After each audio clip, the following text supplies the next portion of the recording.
ಇಡೀ ದೇಶದ ಒಂದು ಆರ್ಥಿಕ ಮತ್ತು ಸಾಮಾಜಿಕ ಶಕ್ತಿಯನ್ನು ಅವರವರ ಭುಜದಲ್ಲಿ ಇಟ್ಕೊಂಡಿರ್ತಾನೆ. ಅವರನ್ನ ರಕ್ಷಣೆ ಮಾಡೋದು, ಅವರ ಸಮಸ್ಯೆಗಳನ್ನು ಅರ್ಥ ಮಾಡ್ಕೊಳ್ಳೋದು, ಅದನ್ನು ಬಗೆಹರಿಸೋದು, ಇದು ನಮ್ಮ ಏನು ಟ್ರೈನಿಂಗಲ್ಲಿ ಮೊದಲನೇದಾಗಿ ಹೇಳ್ಕೊಡೋದು.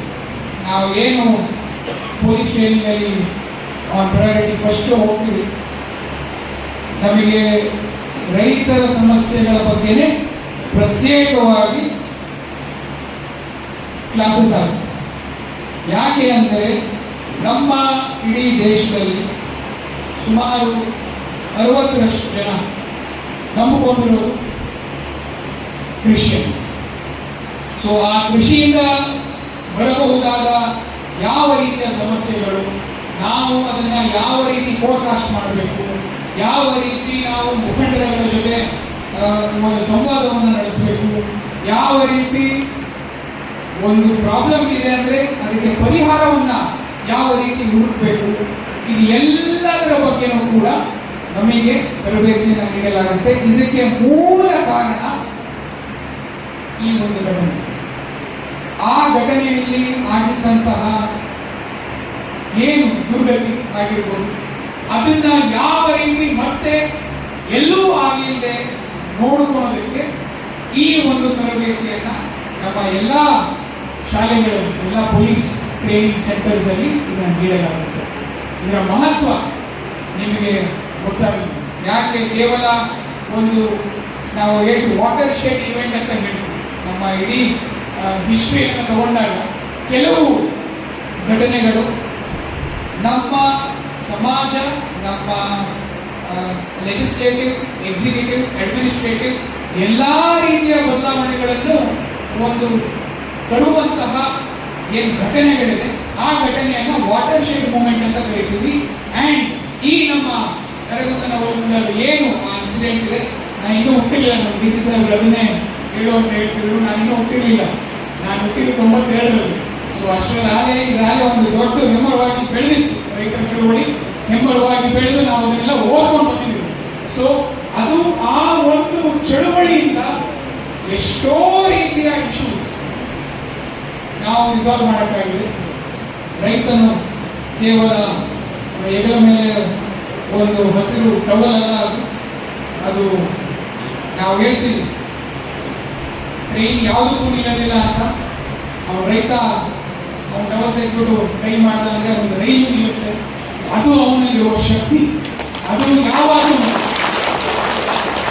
ಬೇರೆ ಯಾವುದು ನಿಲ್ಲಿಲ್ಲ ಅಂದ್ರೂ ಒಬ್ಬ ರೈತ, ಒಬ್ಬೇ ಒಬ್ಬ ರೈತ ಸಾಕು. ಅವನು ಹಾಕೊಂಡಿರುವ ಹಸಿರು ಶಾಲನ್ನ ಕೆಳಗಡೆ ಹಾಕಿದ ಅಂದರೆ ಅದು ಇರುವಂಥ ಎಫೆಕ್ಟ್ ನಾನು ಹೇಳ್ತಾ ಇರೋದು.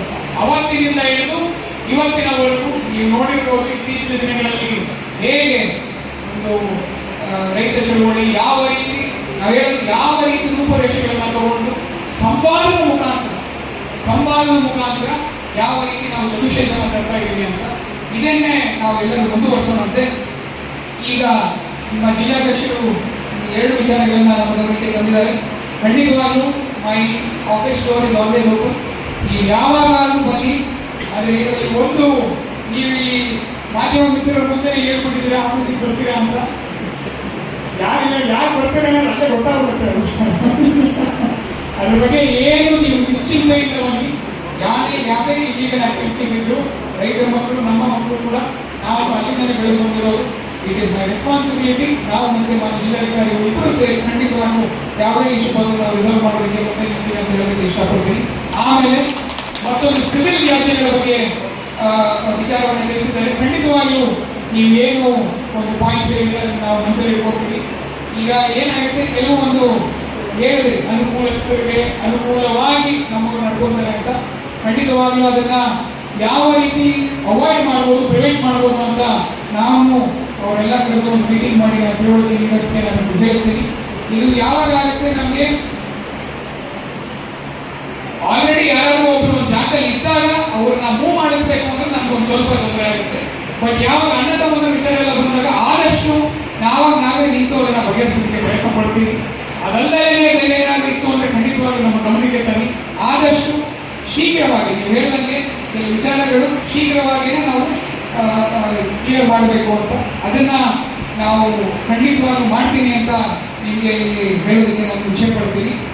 ಅಂತಿಮವಾಗಿ ನಾನು ಮತ್ತೊಂದು ವಿಚಾರ ನಿಮ್ಮೆಲ್ಲ ಗಮನಕ್ಕೂ ತರೋದಕ್ಕೆ ಇಷ್ಟಪಡೋದು, ನಾನು ಎಲ್ಲೇ ಹೋದರೂ ಈ ವಿಚಾರದ ಬಗ್ಗೆ ಸ್ವಲ್ಪ ಮಾತಾಡ್ತೀನಿ. ಯಾಕಂದರೆ ನಮ್ಮ ಜಿಲ್ಲೆಯಲ್ಲಿ ಒಂದು ವರ್ಷದಲ್ಲಿ ಸುಮಾರು 267 ಜನ ಆಕ್ಸಿಡೆಂಟಲ್ಲಿ ತೀರ್ಕೊಳ್ತಾರೆ. ಅದರಲ್ಲಿ ನಮ್ಮ ರೈತರೇ, ಯಾಕಂದರೆ ಅವರು ಟೂ ವೀಲರಲ್ಲಿ ಹೆಚ್ಚು ಟ್ರಾವೆಲ್ ಮಾಡೋದು ರೈತರು.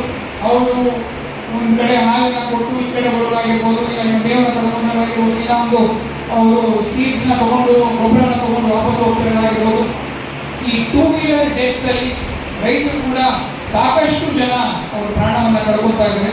ನೀವೆಲ್ಲರಿಗೂ ಕೂಡ ನಾನು ಮತ್ತೊಮ್ಮೆ ಮನವಿ ಮಾಡ್ಕೊಳೋದು, ದಯವಿಟ್ಟು ನಿಮಗೆ ನಾನು ಏನು ಹೇಳೋದು ಹೆಲ್ಮೆಟನ್ನು ಹಾಕೊಳ್ಳಿ ಅಂತ ಹೇಳ್ತೀನಿ. ಇದನ್ನು ನಿಮಗೆ ಮನದಟ್ಟು ಮಾಡೋದಕ್ಕೆ ಒಂದು ಸಣ್ಣ ಎಕ್ಸಸೈಸನ್ನು ನಾನು ನಿಮ್ಮೆಲ್ಲರ ಜೊತೆ ಮಾಡಿಸ್ತೀನಿ. ನಾನು ಕೇಳೋ ಪ್ರಶ್ನೆಗಳಿಗೆ ಉತ್ತರ ಕೊಡ್ತೀರಾ? ಆಯ್ತು, ಏನಿಲ್ಲ. ಇಲ್ಲಿ ಎಲ್ಲರೂ ನೀವೆಲ್ಲ ನಿಂತಿದ್ದೀರಲ್ಲ, ಎಲ್ಲರಿಗೂ ನಿಮ್ಮ ಮಕ್ಕಳ ಮೇಲೆ, ಯಾಕಂದರೆ ಈ ತಂದೆ ತಾಯಿ ಎಲ್ಲರೂ ಸ್ವಲ್ಪ ಸೀನಿಯರ್ಸ್ ಇರೋದ್ರಿಂದ ಇಲ್ಲೆಲ್ಲರಿಗೂ ಮಕ್ಕಳವರ ಕೈ ಎತ್ತಿ. Very good. ಓಕೆ, ಕೈ ಕೆಳಗೆ. ಎಲ್ಲರಿಗೂ ಮಕ್ಕಳ ಮೇಲೆ